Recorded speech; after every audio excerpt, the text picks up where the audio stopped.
तो आज हम हिमाचल प्रदेश पुलिस एग्जाम 2023 के हिमाचल से रिलेटेड जो क्वेश्चन है उनको डिस्कस करेंगे। तो हमारा पहला क्वेश्चन है, हिमाचल प्रदेश में कोल बांध किस नदी पर बना हुआ है? ऑप्शन रावी, ब्यास, सतलुज और सैंज। तो इस क्वेश्चन का सही आंसर जाएगा सतलुज के साथ। तो सतलुज नदी पर हमारे कौन कौन से बांध बने हुए हैं? एक तो कोल डैम हो गया और दूसरा है भाखड़ा डैम, भाखड़ा बांध।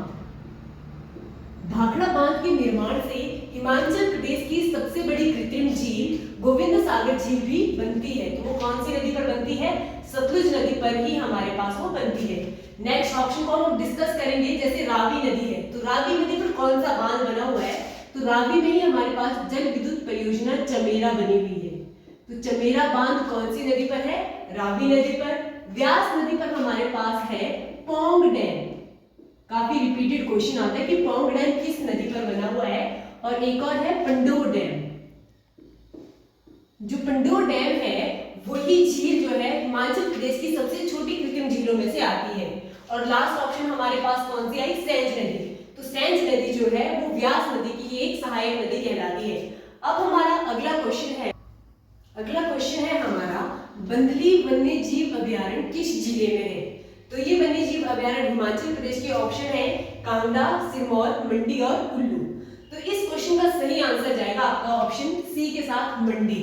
तो मंडी जिले में और कौन कौन से वन्य जीव अभ्यारण्य है वो भी हम साथ साथ में देखेंगे। एक हमारा बंदली, दूसरा हो गया हमारे पास नारगू और तीसरा है शिकारी देवी। तो आपने ऑप्शन ध्यान से देखना है, जो नारगू है वो वन्य जीव अभ्यारण्य है और मंडी की ऊंची चोटी है नागरू।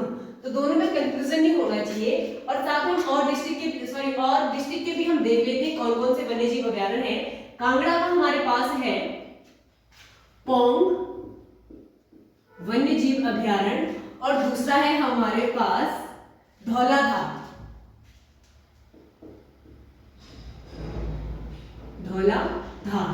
सिरमौर के हमारे पास दो ही वन्य जीव अभ्यारण्य आते हैं। एक उसका ऊंचा शिखर कौन सा है? चूड़धार। और दूसरा जो हिमाचल प्रदेश की सबसे बड़ी प्राकृतिक झील है रेणुका, रेणुका झील के साथ में ही है रेणुका वन्य जीव अभ्यारण्य। और लास्ट कुल्लू, कुल्लू में हमारी काफी वाइल्ड लाइफ सेंचुरीज हैं जिनके नाम क से, उनके नाम तो क से स्टार्ट होते हैं। एक का नाम है कायन, दूसरी है कलवार और जो काफी रिपीटेड है, काफी बार पूछी गई है, वो है खोखन। मनाली, सैंज ये सारे किसमें आएंगे? कुल्लू जिले में ही आएंगे। अब हमारा थर्ड क्वेश्चन है, अगला क्वेश्चन है, पराशर मंदिर किस शैली से बना हुआ है? ऑप्शन है पगोड़ा शैली, पिरामिड, नगर और शंकु का आकार। तो ऑप्शन देके कंफ्यूजन हो जाता है कि इसकी शेप शंकु की तरह है या फिर पिरामिड की तरह है। तो ऐसी शैली नहीं है, वो शैली कौन सी है? पगोड़ा शैली। जिसका सही आंसर कौन सा रहेगा? पगोड़ा शैली। और पगोड़ा शैली काफी फेमस शैली रही है अपने समय की। तो इससे हिमाचल प्रदेश के बहुत से प्रसिद्ध मंदिरों का निर्माण हुआ है, जैसे हडिम्बा मंदिर।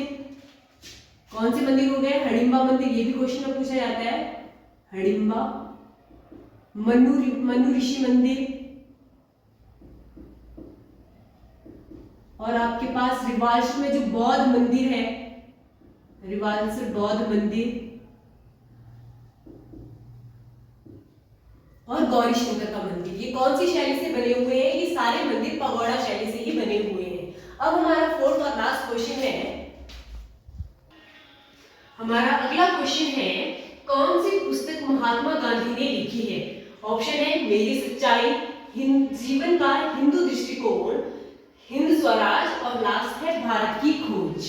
तो जब महात्मा गांधी की पुस्तक की बात आती है तो महात्मा गांधी ने टोटल जो 9 पुस्तकें उनकी प्रकाशित हुई हैं, जिनमें से मेन है हमारे पास आत्मकथा, और जिसको हम कहते हैं सत्य का प्रयोग के नाम से जिसको जानते हैं, मेरे सपनों का भारत और गीता बोध, राम नाम। तो ये सारी पुस्तक किसकी इंपॉर्टेंट है? महात्मा गांधी की। तो इन ऑप्शन में से हमारी ऑप्शन सी सही रहेगी। कौन सी है? हिंद स्वराज। हम अन्य ऑप्शन के आंसर भी देखते हैं। जो मेरी सच्चाई पुस्तक है वो है इंदिरा गांधी की रचना, और जीवन का हिंदू दृष्टिकोण एस कृष्णानंद, राधा कृष्णानंद।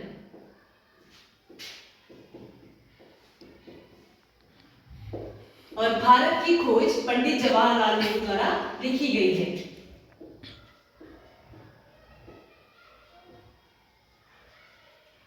तो ये हमारे आज क्वेश्चन यहीं पे समाप्त होते हैं। Thank you.